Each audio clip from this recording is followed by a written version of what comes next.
In the tapestry of life, where every thread holds a story, America in black and white emerges as a haven for the voices echoing through the heart of our communities.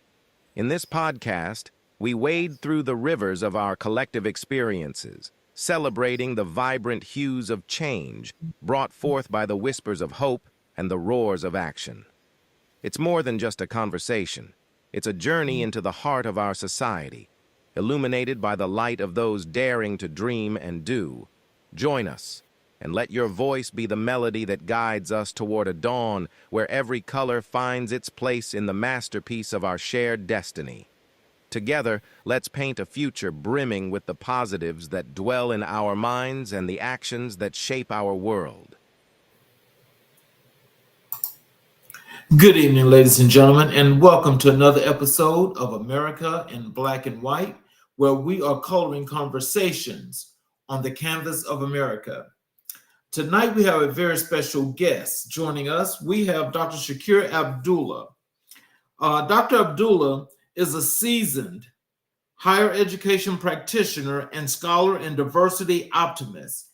His academic research in the area of multicultural competence and expertise in the practical application of inclusive strategies. Dr. Shakir Abdullah is the belonging firm established, is the founder and lead consultant for Practical Diversity Associates, a full-service leadership, diversity, equity, inclusion, and belonging firm established in 2011. Our services are appropriate for organizations and individuals who are seeking professional development or a general education related to diversity, equity, inclusion, anti-racism, and belonging. What distinguishes PDA from competitors is our personalized approach, deep expertise in multicultural competence, and our founder's extensive background in educational leadership and community engagement.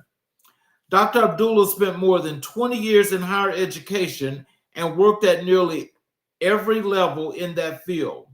He supervised more than 40 staff and has served in senior leadership roles for the past decade.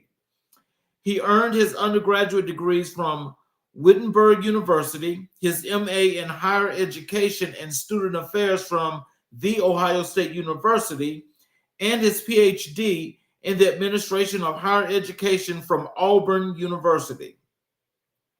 He also earned an alternative dispute resolution certificate from Capital University Law School. His education includes extensive international study, including travel to Lombardzi, Malawi, and participation in programs at the University of Cairo, that's Cairo, Egypt, and Lancaster University, Lancaster, England. Ladies and gentlemen, I'd like to introduce to the show Dr. Shakir Abdullah. Hello, Dr. Abdullah. Charles, thank you so much for having me on your show. I'm excited to talk with you tonight, and thank you for that wonderful introduction, and happy to expand on that as we go throughout today's show. Yes, so before we get started, is there anything you'd like to add to your bio before we get the show going? So there's probably a lot more to add, but I think we'll leave it at that for now. But my background is broad. Had some really unique experiences in life, and I think they'll come out over this next hour and a half as we talk about my journey and talk about where we are today. Well, I definitely appreciate that. And what we'll start with your work as a higher education practitioner. And so can you tell us first, what inspired you to pursue a career in higher education? Great question. I think that's a good question, and I could probably talk about that all day. But the reality is, I didn't know what I didn't know about work life, what was after college. I'm a first generation college graduate. My parents went to college, but they didn't graduate. But they set the tone in our house that we would be folks who appreciated and engaged and really took advantage of education. And so a little bit about my background, and this is where we start talking about that extra stuff that's not in the bio. I'm the fourth oldest of 20 children from a blended family. And so Wow. I'll let you pause on that. Wow. So and I tell people that and they're just like, what? Huh? And but the reality is that growing up in a unique environment, we didn't all live together growing up, but we all spent extensive amount of time around each other. And so when you grow up around that many personalities, you really learn how to engage with different people in different ways. You learn how to find your niche. You learn how to find your peace within chaos, so to speak. But the reality is that our parents instilled the love for education in us at an early age. And so because of that, it was always understood that college was the next step for us. The reality is that, not all 20 of us graduated from college, but all 20 of us had a chance to go to college. And I think together we've got somewhere upwards of 18 to 20 degrees, right? Something like that in terms of all together. And so education was just instilled in us from the beginning. The reality is that we didn't know what to expect with that education or with that educational experience. We just thought, okay, we'll just go and we'll figure it out. And that's kind of what we did. I ended up going to Wittenberg University. It's a small liberal arts school in Springfield, Ohio. Shout out to the Wittenberg Tigers. I went to Wittenberg because it was a small institution. I had a chance to still play football, and it was a place that I really, really enjoyed on my visit. Got there, had a chance to do just a little bit of everything while I was at Wittenberg. Um, I was in the experimental theater. I played football. Joined a fraternity. I was the president of our Black Student Union. I got to travel around the state to connect with other students who were at schools that were similar to Wittenberg. And all of those experiences really instilled some confidence in me. When I came out of high school, I was a shy kid. I didn't talk a lot. That wasn't my thing. But the environment that Wittenberg cultivated allowed me to grow. Allowed me to grow into my leadership. I got to be involved in coursework and programs that really helped me to expand my toolkit and help me to lean into some spaces and some ideas that I wasn't familiar with, that I wasn't used to. And all of that started to come together for me. But the one thing that led me to a career in higher education, well, I shouldn't say the one thing. The first person, I should say, that led me to a career in higher education was the person who recruited me. There was a gentleman by the name of Christopher Thompson. He does good work. He's a consultant. He does similar work that I do. He does leadership development, also engages and understands the idea of diversity, equity, and inclusion. But Chris recruited me to Wittenberg, and I had the opportunity uh, to get a work study job in the admissions office working with Chris. It was important that I got a work study job because it's how I helped to pay for college. I had a half tuition scholarship based on my academics, but the rest of it had to come from somewhere. So it had to come from loans, it had to come from outside scholarships, and it also had to come from work study. And so the work study opportunities I had were either in the cafeteria at Wittenberg or in Chris's office. I didn't want to work in the cafeteria because I had just finished a job my senior year back in Canton, Ohio. It was at McKinley Life Care Center. I worked in the kitchen at McKinley Care Center. It was a retirement home. So I was delivering food and preparing the food and doing all that good stuff. And I was like, nope, I've had that experience. I don't want that again. And so I didn't take the job in the kitchen. But Chris offered me a job in admissions, working with him as an admissions assistant. And so I got to learn for the first time that, hey, there's a possibility of having a career in higher education, in admissions, and doing this kind of work. I had no idea that this was a career. But what eventually happened was, over the course of the next 4 years, I worked in admissions all 4 years. I had the opportunity my senior year to be an intern in the admissions office, really working full time as a undergraduate student, recruiting students from all over the country, and just really had some great experiences. And that led me to really the beginning of my career in higher education. And I think for me, growing up I didn't have exposure to really blue collar careers or anything. I mean, I should say white collar careers or corporate careers. I didn't have exposure to that. My father was a firefighter. My stepfather was an entrepreneur. He sold incense and fragrances all around the country. And so, we always knew how to work. We worked. I had a job since I was 14, paying for my own clothes. And one summer I picked strawberries to make money. So I knew about working. It was just I didn't know that these were some different options for working, because I think oftentimes when you're first generation college, you're also first generation corporate, right?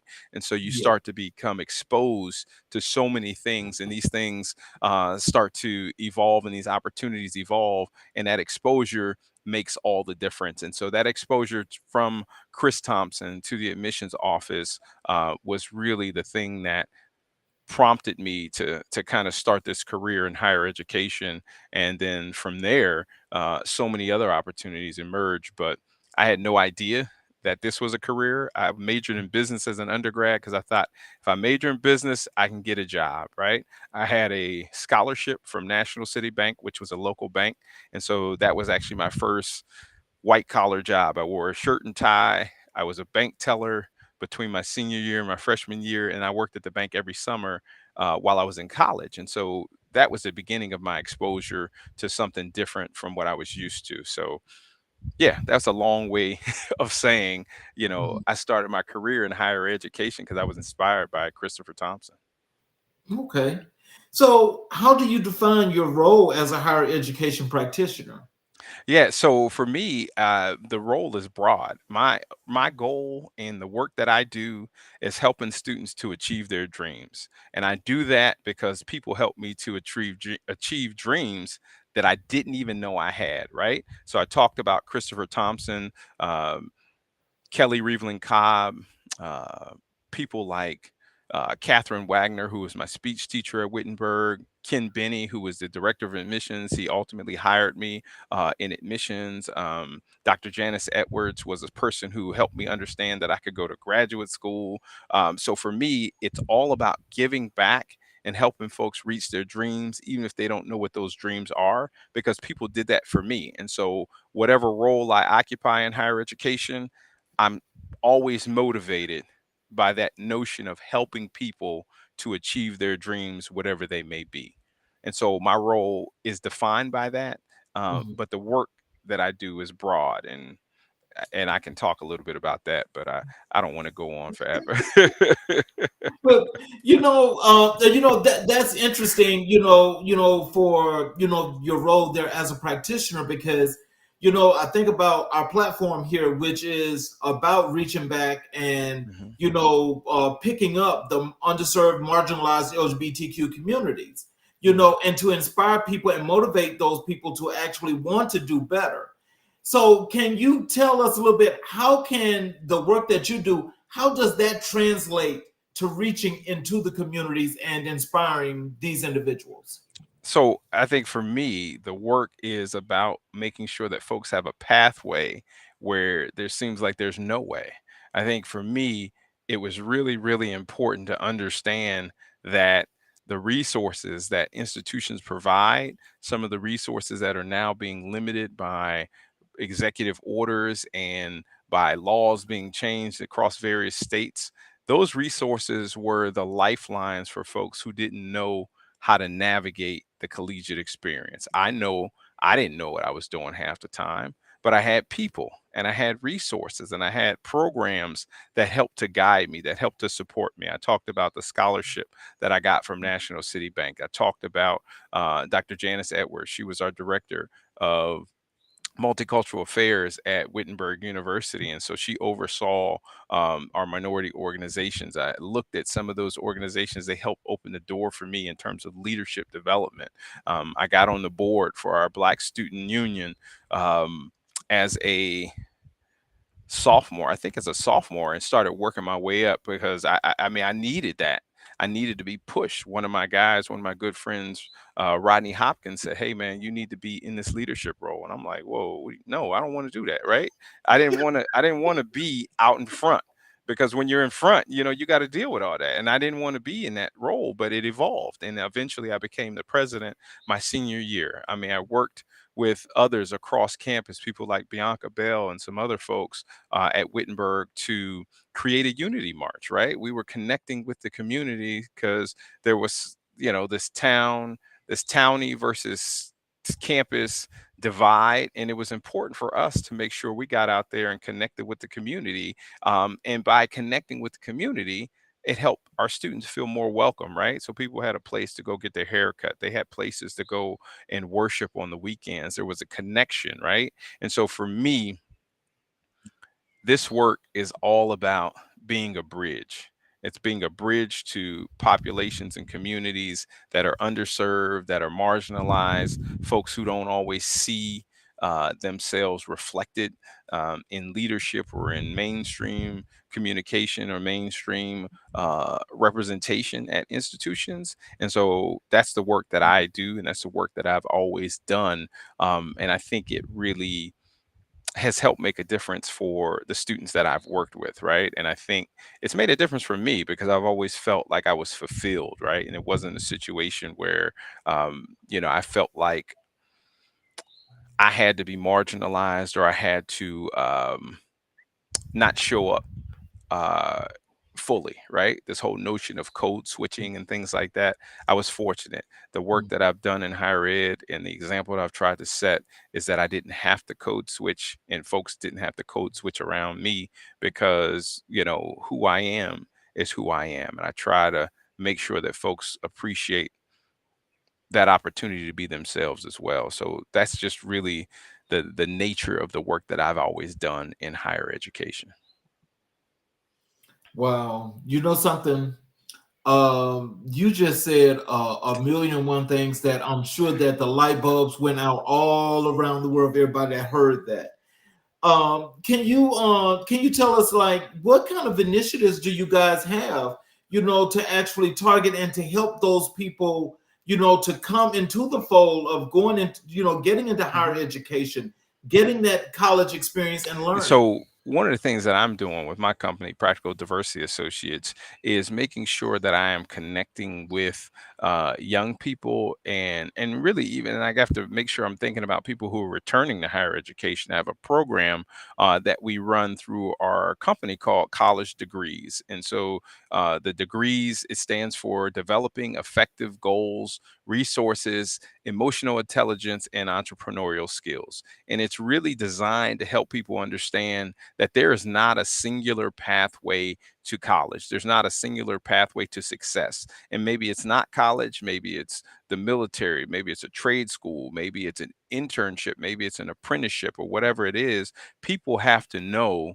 that all of these resources are available. And this is part of the story that I tell. And these are part of the resources that I like to share with folks so that they understand that there are multiple pathways to college and through college.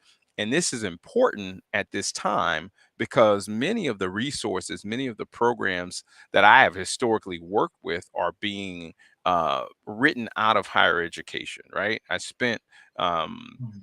5 years at the University of Minnesota as the assistant vice president for equity and diversity. And in that role, I oversaw our women's center, I oversaw our GLBT center, I oversaw our multicultural center for academic excellence. I did community outreach and engagement. I also did fundraising, right?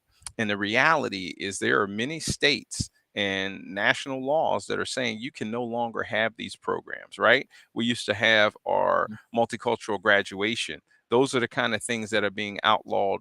Those are the kind of things that are being pushed away. At my alma mater, the Ohio State University, where I earned my master's degree, the university shut down the Office for Diversity and Inclusion. And this was an office with a more than 50-year history that was founded by Frank W. Hale Jr., who is a pioneer in this work, did outstanding work, right? He has a building named after him, the Hale Center, which still remains at Ohio State. But the rest of the Office for Diversity and Inclusion is gone. They've wiped it out. The Multicultural Center, where I worked as a graduate student at Ohio State, I worked in African American Student Services and got to learn about all the different cultures and the other organizations that were around the Multicultural Center and a part of the Multicultural Center. So I got to grow and develop in these spaces, and these spaces are all gone.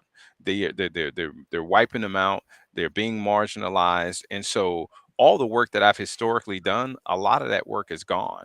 I was fortunate in my last role in higher education. I served as the vice president of student affairs, and so I had a broader oversight, right? I had a broader range of units that I could work with, and so that helped to expand my reach and helped to expand my skill set and my leadership acumen. So it was excellent to have those experiences, but I would be remiss if I didn't talk about the pathway to those roles, right? I served as the director of the Exactly. Multicultural Center at Auburn University, and this was a space where students could come and learn and be engaged across differences. We had a sign on the front of the Multicultural Center that said, "All cultures welcome." We had to be deliberate so that folks could understand that everybody had a chance to be represented, everybody had a chance to be connected.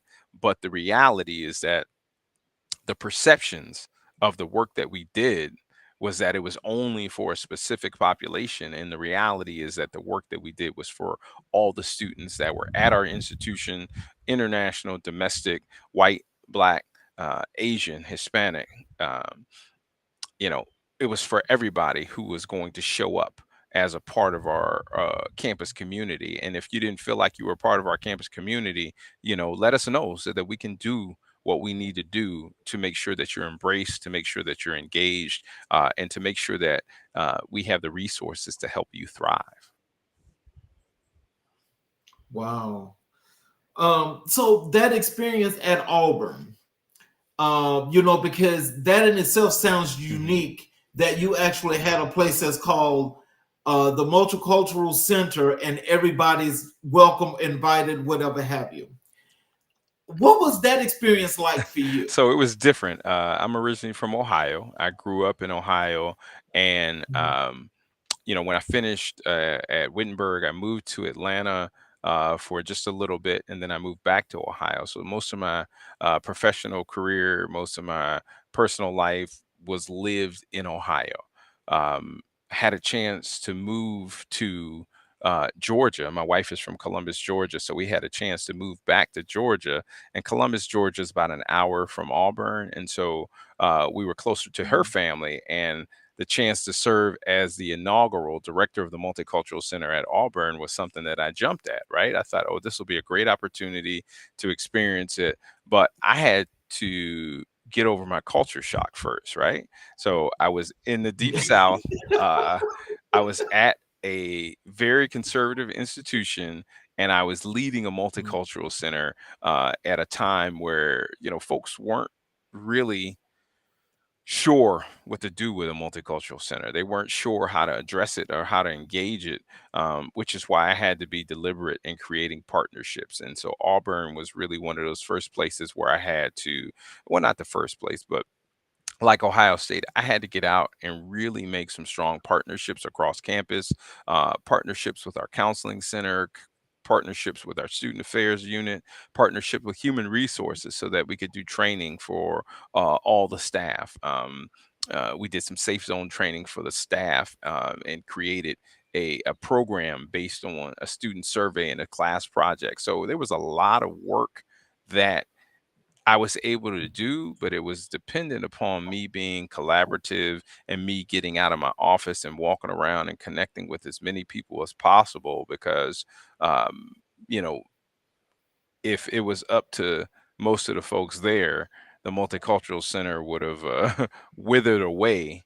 And it ultimately did. It ultimately did a number of years after I left. But it was a real culture shock. But the thing I appreciated is that even in different spaces, you can find community and you can find people who want to uh, support all the students at your institution. And so I had to go out and I had to go and look and find those people.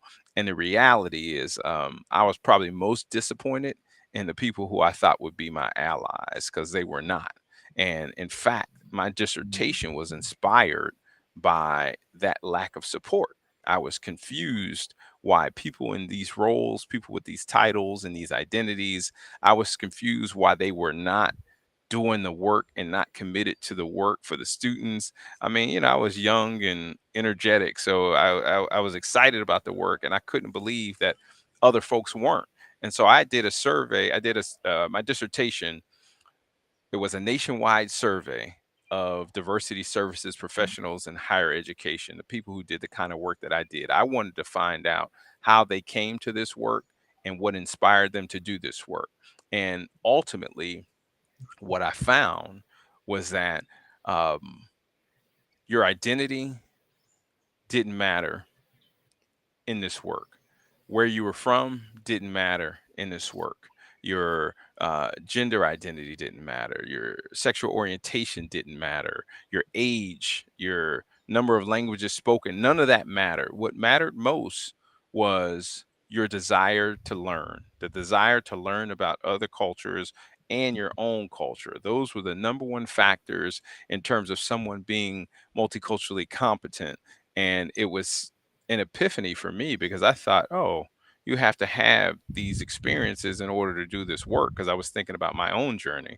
But the reality is that you had to have that curiosity to learn about folks who were similar and folks who were different. And that is what made all the difference in multicultural competence, or in your ability to connect, and your ability to learn and do this work.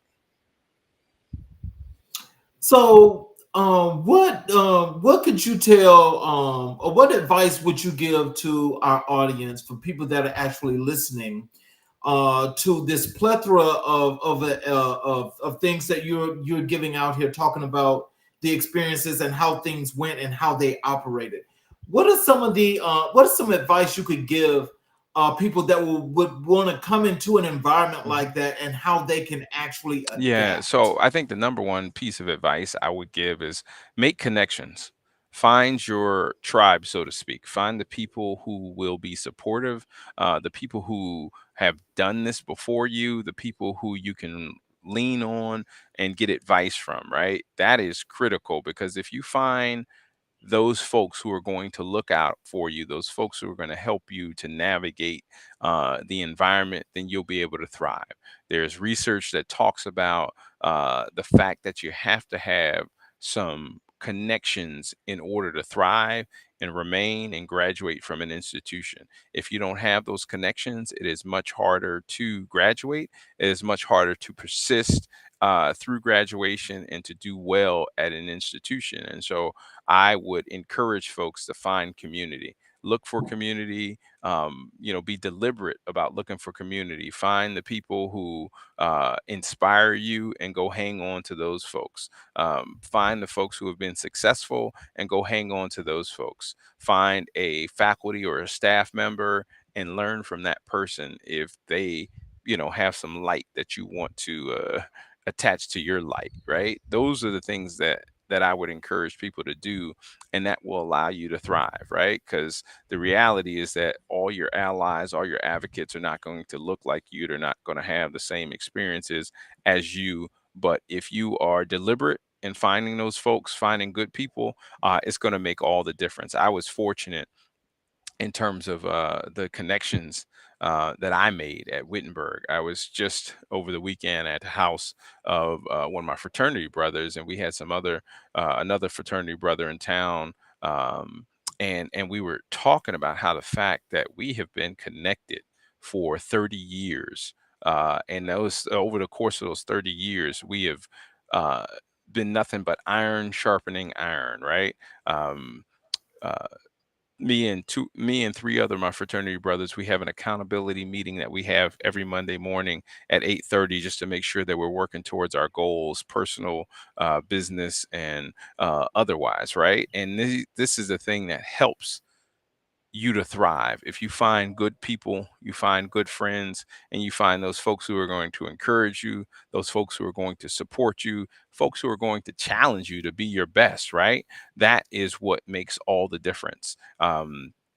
People will say, there's a saying, right? You're not going to find eagles flying with pigeons or chickens or whatever the saying is, right?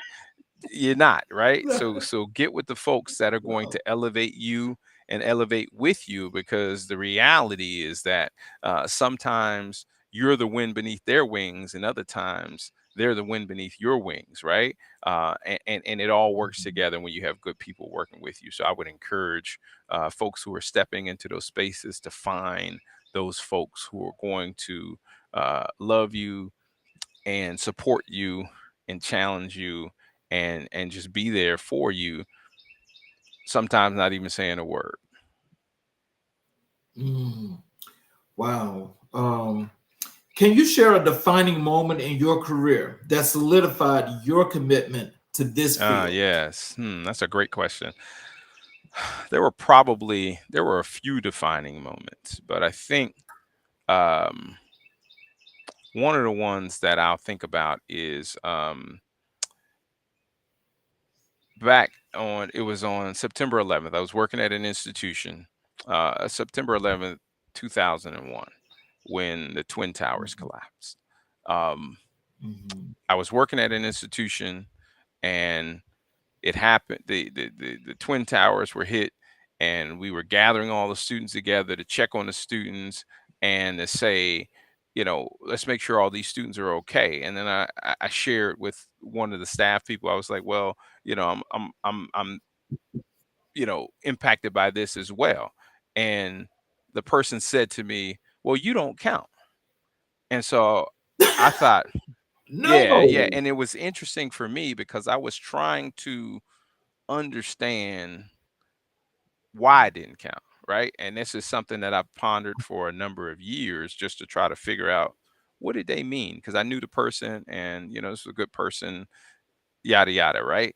But it was the impact that that had on me that in this person's eyes, in this moment, I didn't count.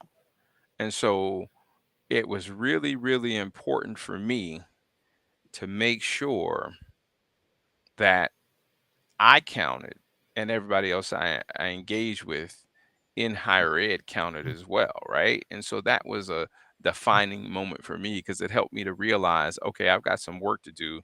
I got more work to do, and I need to go and get my master's so I can do more at an institution and not just be at an entry level. And so that was an inspiration to go ahead and get my master's. And then another defining moment for me was a few years later.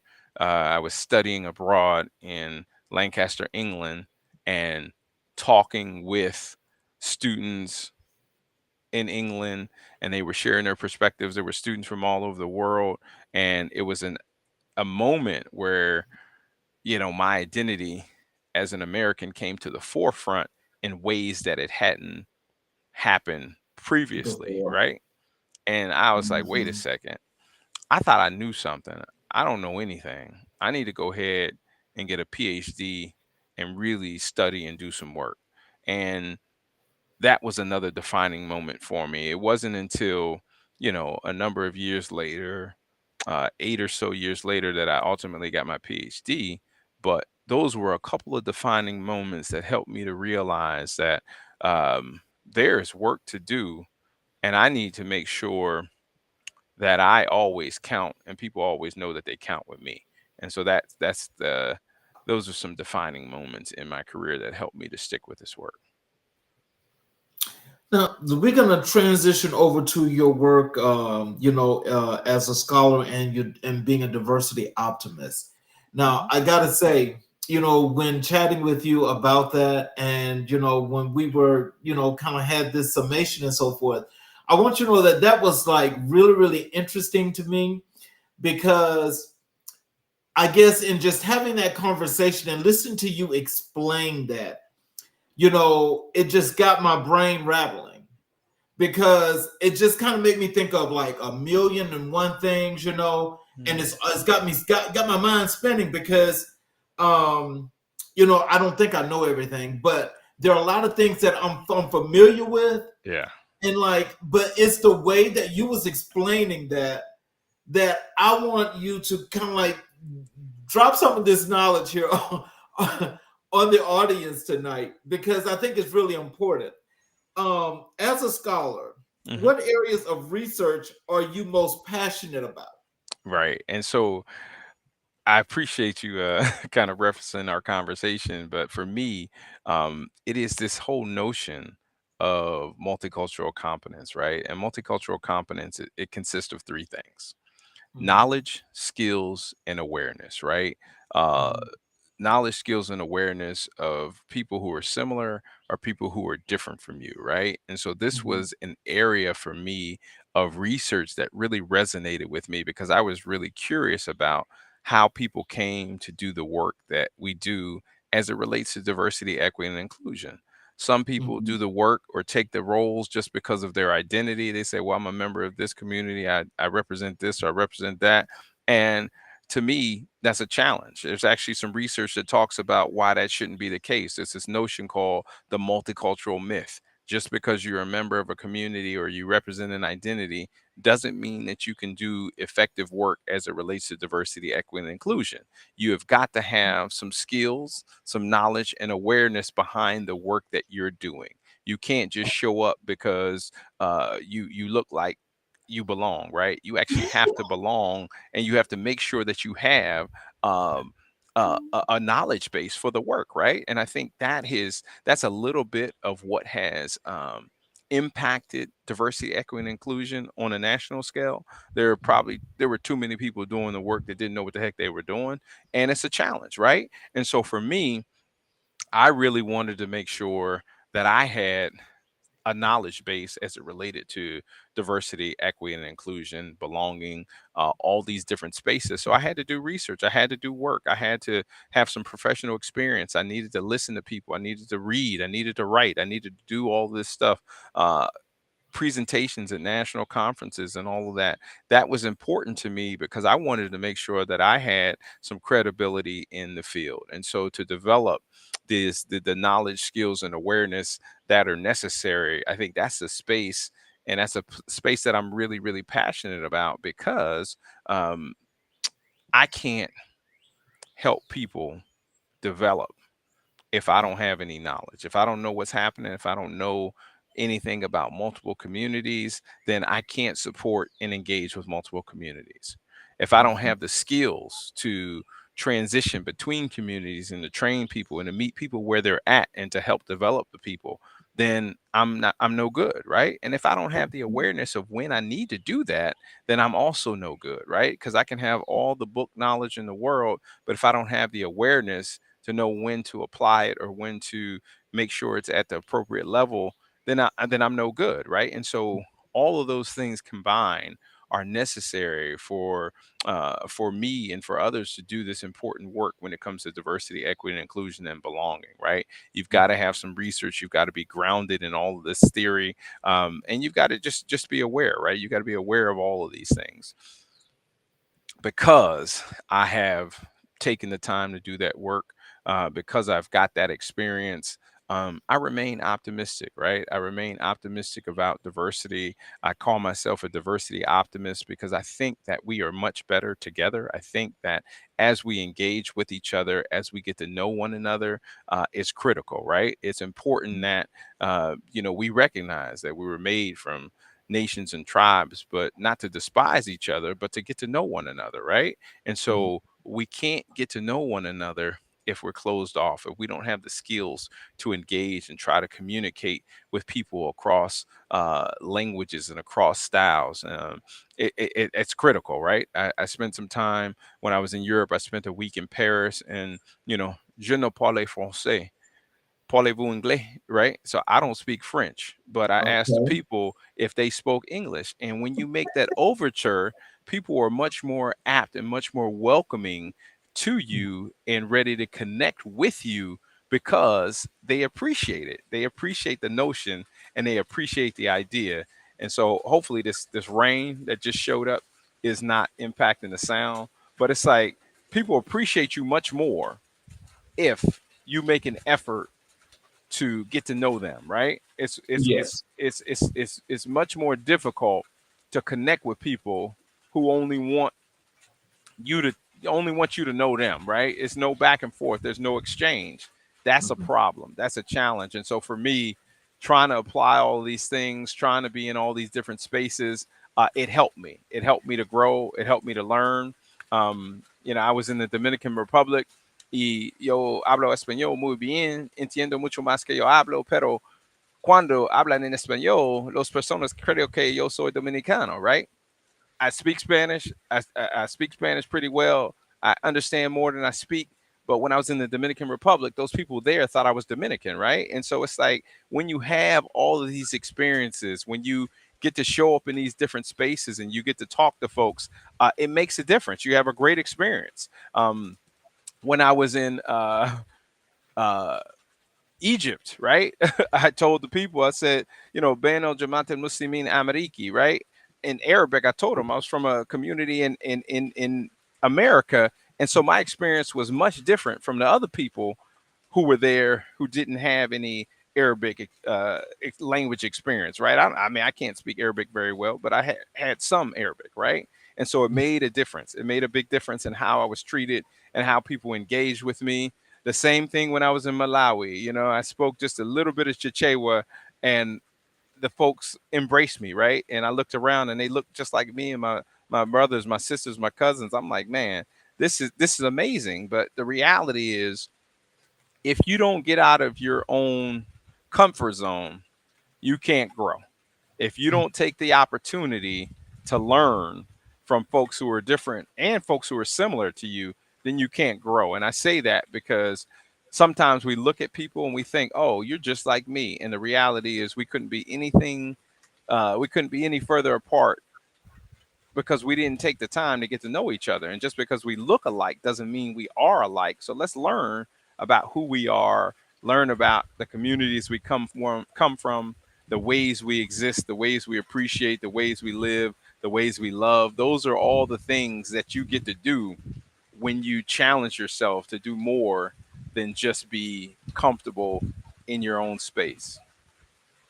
So, in the process of the research that you were doing, especially when it came to the DEI part, Hmm. did any of your research, give you some roadblocks, where it was like all of the policies, procedures, and the way things were written, that people wanted to carry that out to the whole max that had no growth in it whatsoever? If you reached and you saw and you found any of that, what were some things that you thought to change or to do about that? That's a great question. And I'm trying to think if there was anything in place like that, because here is what I found. I found that a lot of places, a lot of institutions, they don't know what they're doing when it comes to diversity, equity, and inclusion. And so it was always helpful, particularly in the work that I do now, working with companies and organizations and helping them reach their diversity goals. It's important to kind of do an assessment of what's happening in that space right now.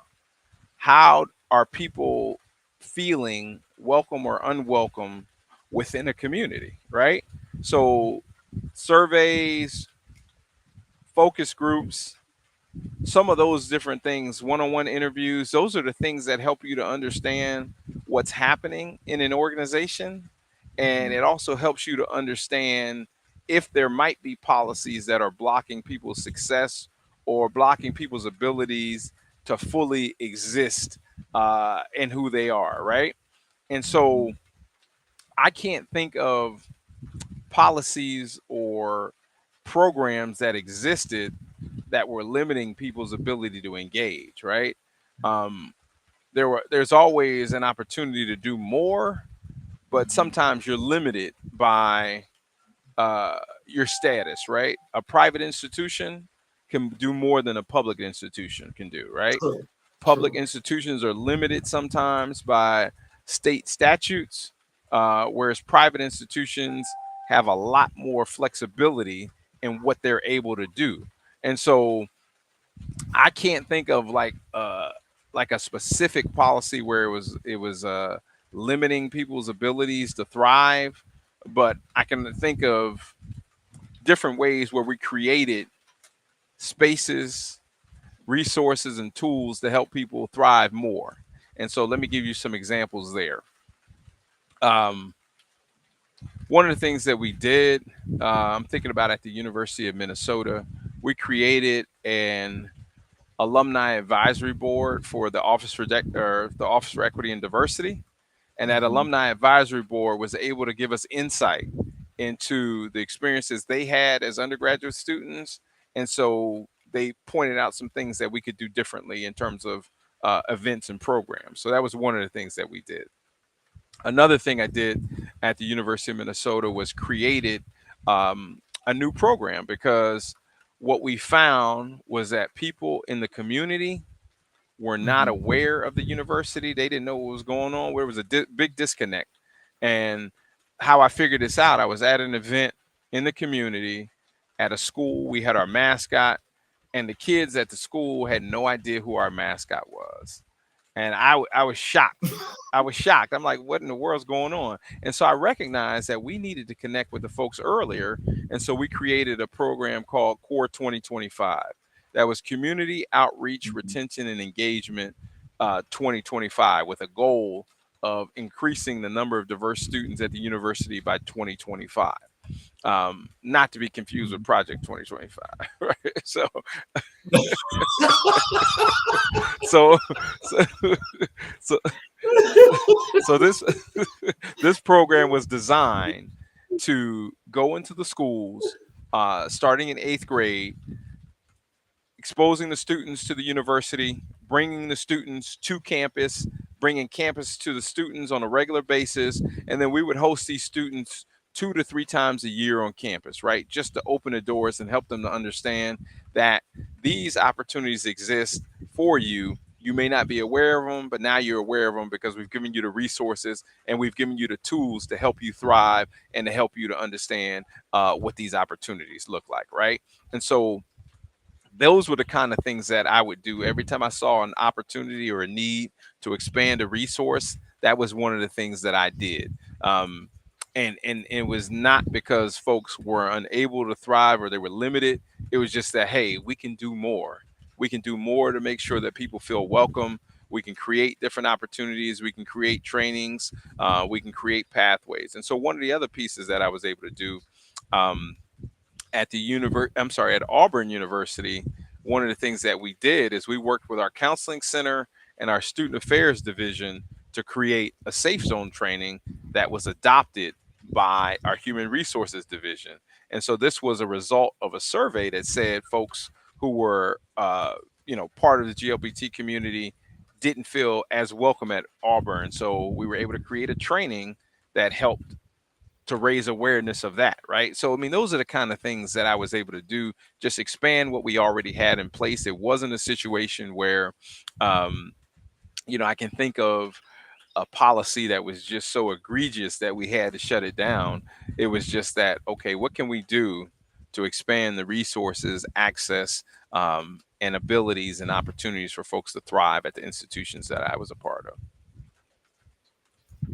So, how do you stay informed and engaged with the latest developments in diversity Yeah, so studies? I'm a reader. One of the things that I love to do is read, I try to read books on a regular basis, and I listen to more books than I actually read now with Audible and some of those tools. But I'm regularly reading the Chronicle of Higher Education. I also have a subscription to Inside Higher Education, and so every day I'm adding to my toolbox and my toolkit in terms of what's happening, latest policies, latest issues, latest opportunities, challenges, and threats to higher education. And so, because I'm a knowledge junkie, I usually stay on top of those things. I don't, um, you know, always read educational journals or things like that. But there's a tool for that. There's an opportunity to do that, right? Most often, I read short article summaries, and if I want to go and read the research paper, then I'll go back and do that. But typically I'm Mhm. not doing that because I'm not writing as an academic right now. If I'm writing, I'm writing for a publication, something on LinkedIn. I'm writing for Mhm. my own purposes, just to raise awareness and things like that. And because I'm not doing another dissertation, I'm not reading all that.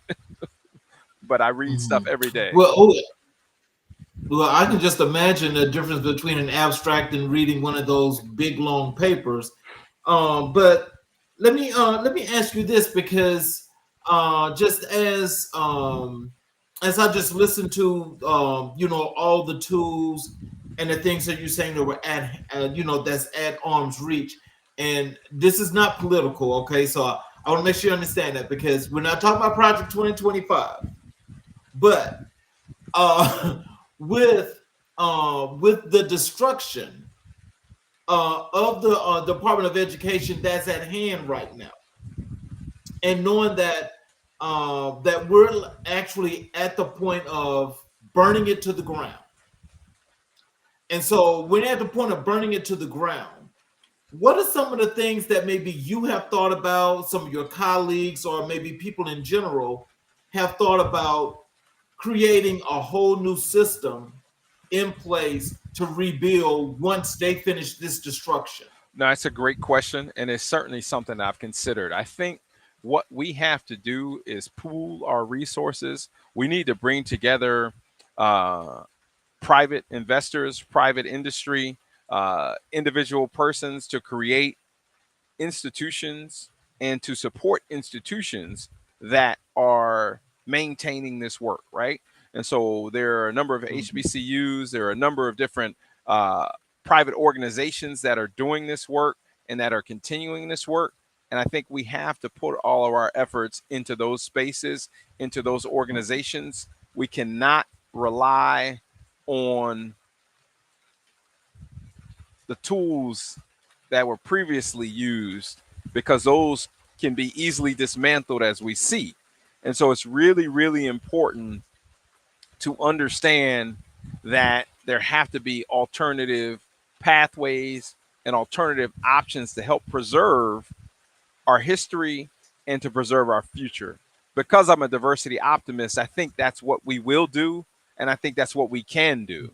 The reality is that if so many institutions, so many organizations can so easily be scared into getting rid of history, into integral history, integral programs that are part of our institutions and organizations that have really made the difference and really changed the face of this country. If they can just get rid of those at a threat of losing federal funds or whatever it may be, then those are institutions that are not ones we can rely on. We can't rely on those institutions into the future. So it's important that all folks come together, and all folks of goodwill, right? When it comes to this work, if they all that they all come together and stay committed and stay dedicated to this work. And so you got to create institutions, you got to create tools that help to preserve this history. And here's the thing I will say: historically, in Black communities, this history has been preserved, this history has been passed down, and we know this history. I don't think Black communities are at as much a risk of losing this history as white communities are, because I think part of the pushback and a lot of this anti DEI stuff is not really aimed at people of color, because we're going to know our history, we're going to learn this history, we've got it embedded, because it's never really been taught in schools, K-12 in particular. But I think what critics have come up with is they've recognized that this emerging generation, this next generation of white students and white folks, have woken up because they are aware of the history that's been hidden, and they want to hide that history again. I think that's the challenge we're running into with a lot of this work. So we've got to create alternative institutions, alternative organizations that help to preserve and distribute this history, so that people understand that we have always been a multicultural America. We have always been a country of diverse perspectives, right? We look at what happened to the indigenous people in this country. Uh, that has happened time and time again for different populations, and it's a problem, right? It's a problem. Yes. Indigenous people were kicked off their land. They were decimated through war and famine and sickness and all of those things. And then they were relegated to reservations.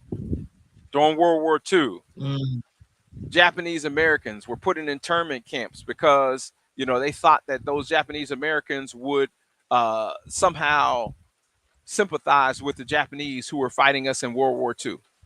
The German Americans, the Italian Americans, they were not put in intern camps, right? They were not put in those intern camps, right? We have to pay attention to what's happening because there's always been this push in this country to separate us by race because that has been a tool that has been effective, right? Lyndon Baines Johnson talked about the lowest white man theory, right? This idea that if you can make the lowest white man think he's better than a black person, then you can control that white man and get him to support you in everything that he does. It's important for us to understand this history, to know this history, because it when the playbook is run again, we already know what the play is, right? And so we already know what this play is because this has happened before. And I think the folks who are disingenuous and say that that's not what's happening are folks who have no credibility, right? They have no credibility. And we have to make sure that we keep calling them out every chance that we get because this is a moment that will pass, right? And that's why I'm optimistic because this moment has always passed in the country, right? Right after emancipation, we had a pro- great moment for black folks, right? We had all of this stuff was happening for black folks, businesses, folks like Pinchback in Louisiana because the senator. I mean, we had Hiram Rebels. We had all these people who were serving in federal government as senators and representatives, Congress people. This was a time where the U.S. was almost living up to its ideals. And then we had the Hayes Tilden Compromise that ended Reconstruction, right? It ended Reconstruction. Reconstruction was this time when we were thriving. That Hayes Tilden Compromise, Rutherford B. Hayes from the great state of Ohio, where I'm from, he compromised and said, hey, we'll get the troops out of the South. We'll get the federal troops out of the South, and we'll let, the South oversee its redevelopment. And what did that do? That led to Jim Crow, the Jim Crow era, where black folks had no rights that the white man was bound to respect, right? So we got to know this history. We've got to address this history on a regular basis. And if we do that, then, we can make no mistake when things are happening like are happening now in terms of the pushback against diversity, equity, and inclusion. Ooh, you know what? Now, I'm sorry, but I have to ask you one more question on this topic because I mean, this is like really, really, it's in your face.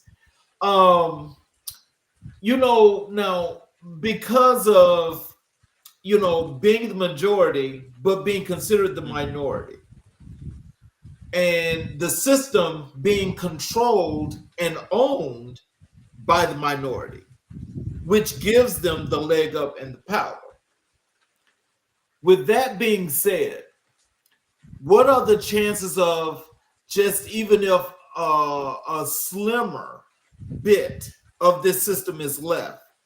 What could happen to go ahead and just create a whole new system outside of that anyway, where we can do better in regardless of the case? What are the chances of something like So that I, happening? I th- I'll say the chances are slim because I think Uh-huh.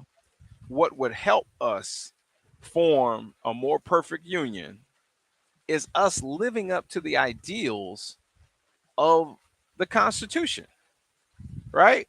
Right. It- I mean, the notion of our Constitution is that all men are created equal and endowed by the Creator with certain inalienable rights, the right to life, liberty, and the pursuit of happiness. Let it happen. Let us pursue happiness. Stop trying to police our happiness. And I think that's the problem. They're trying to police our happiness. They are not